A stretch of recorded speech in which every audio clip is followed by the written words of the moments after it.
Abazaalisa beegasse kunsi yonna okuza olunaku lwabwe nga lukuziddwa mu disitulikiti y'e Kabaale basoose kukumba emikolo gibadde ku kisaawe ekya Kigezi High School.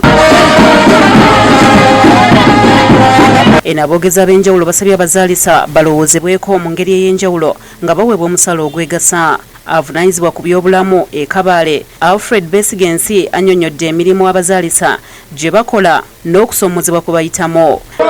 Ekyokubanza abashawo bakiri bake abazaalisa bakiri bake mu malwaliro nango by'okukozesa nabyo tubiri kumara.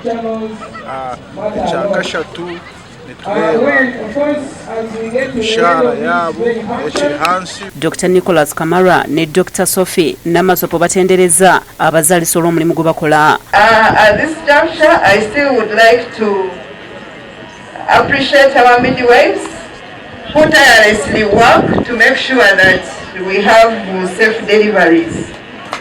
Ku mukolo guno abazaalisa bawadde Gavumenti wiiki ssatu ekole ku nsonga zaabwe nga Justus Kiropu bw'annyonnyola.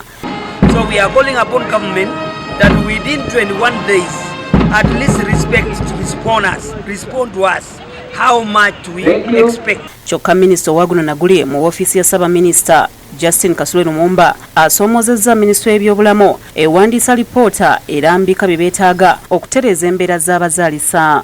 Let the Ministry of Health raise the paper because you are talking about taxation, you are talking about figures. We must discuss on issues to do with the figures. Alipoota y'ekitongole ky'ensi yonna eraga nti ensi yonna erina ebbula ly'abazaalisa emitwalo 9. Babazaalisa e Masaka nabo bajaguza olunaku lwabwe nga basoose kukumba. Emikolo gino gibadde ku kibangirizi ekya Liberation Square era meeya w'ekibuga Masaka Florence Namayanja yasinzidde n'asaba gavumenti okwongera ku musaala oguweebwa abazaalisa.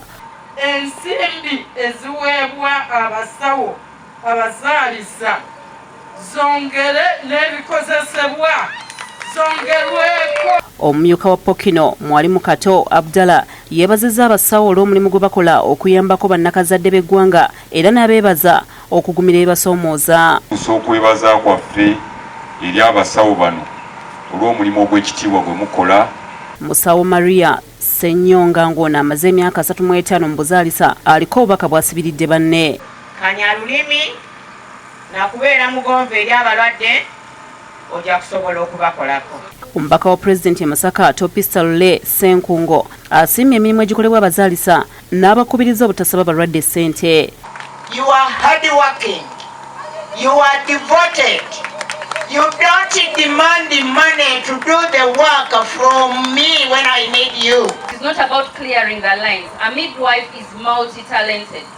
Ng'otuula mu antenatal, omukyala abatannafuluma, ng'omulaba n'ebiyengeyenge bizze. We are counselors. Job Namanya ne Jacinta Bwanika bakusakidde eggulire lino ku lwa Bukedde TV.